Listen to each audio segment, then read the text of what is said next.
Le film commence par Jean Rochefort qui d'emblée annonce le grand style en préparant ses phrases minutieusement, en révisant son anglais, en faisant ses gammes.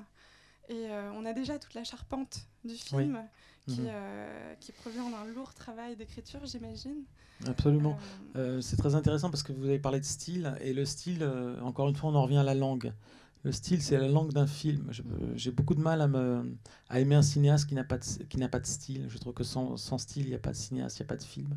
Parce que le style, c'est ce que vous posez dans les 10 premières minutes du film, et c'est ce qui va être presque la grammaire du film. À partir de ces 10 premières minutes, il y a ce que vous autorisez et ce que vous autorisez, ce que vous n'avez pas le droit de faire, la faute d'orthographe.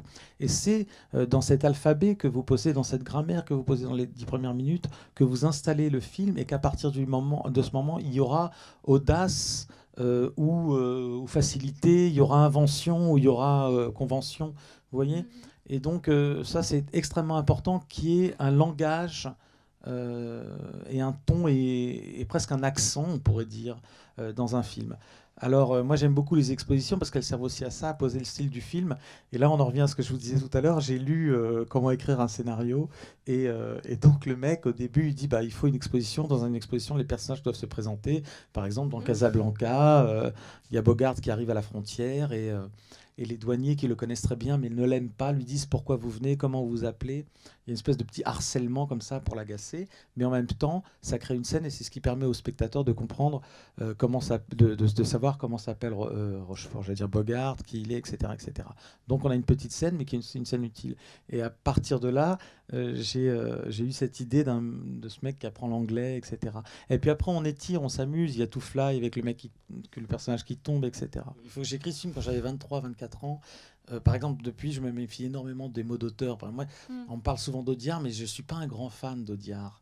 Je trouve qu'il faut se faire très attention aux mots. Alors, évidemment, quand c'est poussé à l'extrême, et les tontons flingueurs, il peut y avoir un plaisir. Mais moi, c'est quelque chose dont je me méfie énormément. Mais quand j'ai écrit ce film à l'époque, j'étais encore presque un enfant avec les influences de l'époque, et principalement de mon père et de ce qu'il pouvait lire. Je me rappelle qu'il m'avait mis dans les mains Peter Chenet avec une écriture et un polar noir à l'américaine, ironique et très imagé, et limite parfois, oui, avec parfois le recours au jeu de mots et à toutes ces choses-là.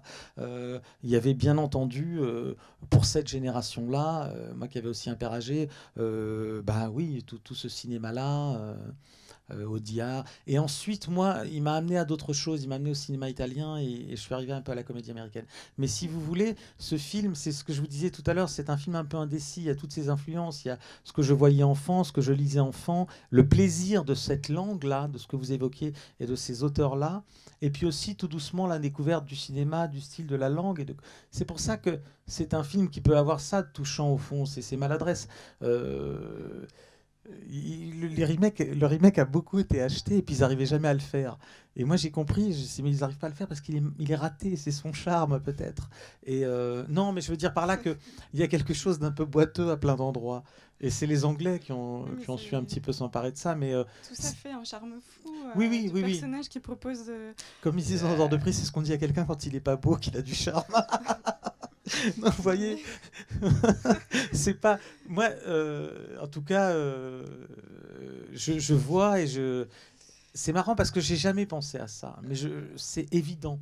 C'est évident que je sortais tout juste de tout ça, et que je commençais à écrire. Par contre, oui, j'avais le goût des mots et de l'écriture. C'est un film assez littéraire. La cible est mouvante, et elle est toujours manquée. C'est le postulat de départ. Oui. Et dans l'écriture aussi, c'est très Marie Trintignant à la bougeotte. C'est elle qui donne au film sa souplesse, et qui permet un certain métronome régulier par rapport au rythme. Comment est-ce que vous avez réussi à filmer la comédie et son tempo très particulier à partir de personnages très flegmatiques, avec un certain sang-froid? C'est intéressant parce que c'est un problème que j'ai eu souvent à résoudre dans mes films, c'est-à-dire au fond des personnages qui pouvaient prendre leur temps, hésiter, et c'est quelque chose qui peut paraître un peu paradoxal, parce que la comédie a priori c'est peut-être plus le rythme que la vitesse, et un rythme. Vous pouvez inventer un rythme. Je me rappelle que sur un film qui s'appelait Après vous, j'avais étiré énormément le temps dans une séance où José Garcia venait, se faisait passer pour un sommelier, et il passait un test comme ça d'embauche, et où c'était très lent, très étiré. Mais moi, je faisais le pari, un pari comique, parce que la comédie, vous savez, c'est toujours un pari.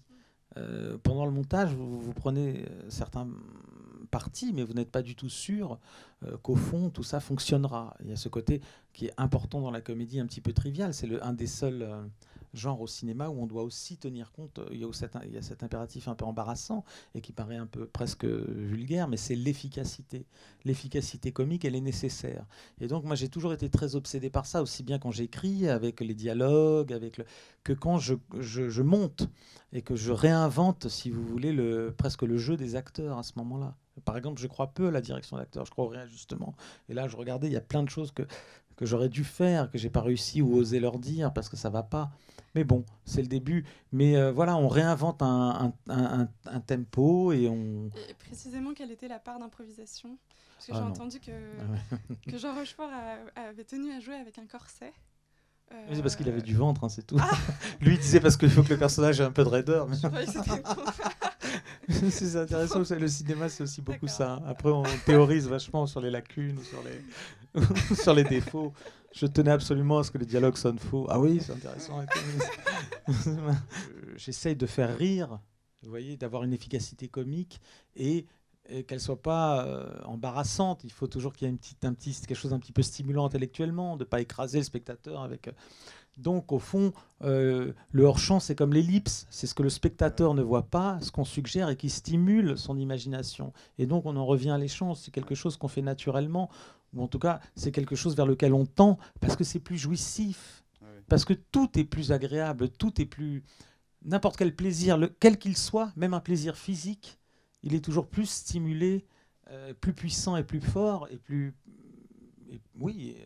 fort, s'il est accompagné, si vous voulez, d'une part d'imagination, d'imaginaire. Enfin, je ne veux pas rentrer dans des trucs trop...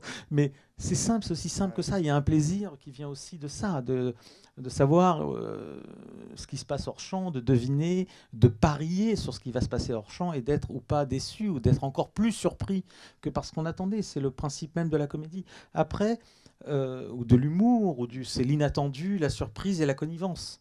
Donc c'est ça qu'on essaye de rassembler ensuite quand on fait une mise en scène, et de surtout pas, pour moi, de pas aller vers l'évidence ou vers la connivence ou vers quelque chose de comment dire, le clin d'œil, quoi. Oui, ouais. Le clin d'œil de moins stimulant et de moins plaisant pour moi.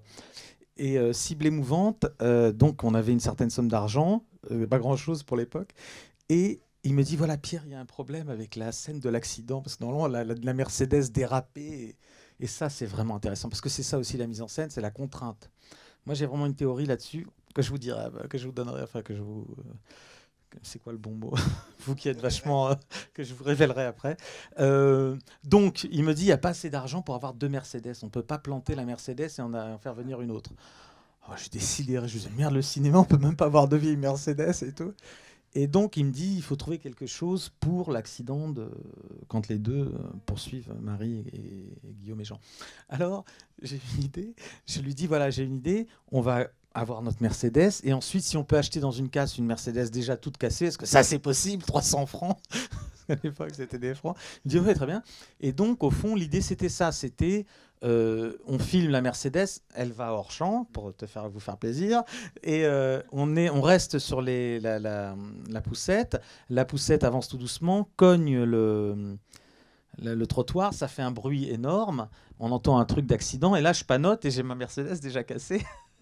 Comme si, voilà. Et au fond, on est profondément cinématographique, et ça vient d'une contrainte. Et je pense que la contrainte budgétaire ou parfois morale, ou enfin vous savez à l'époque avec le Codex et ça, elle est vraiment nécessaire et extrêmement intéressante, et c'est inspirant.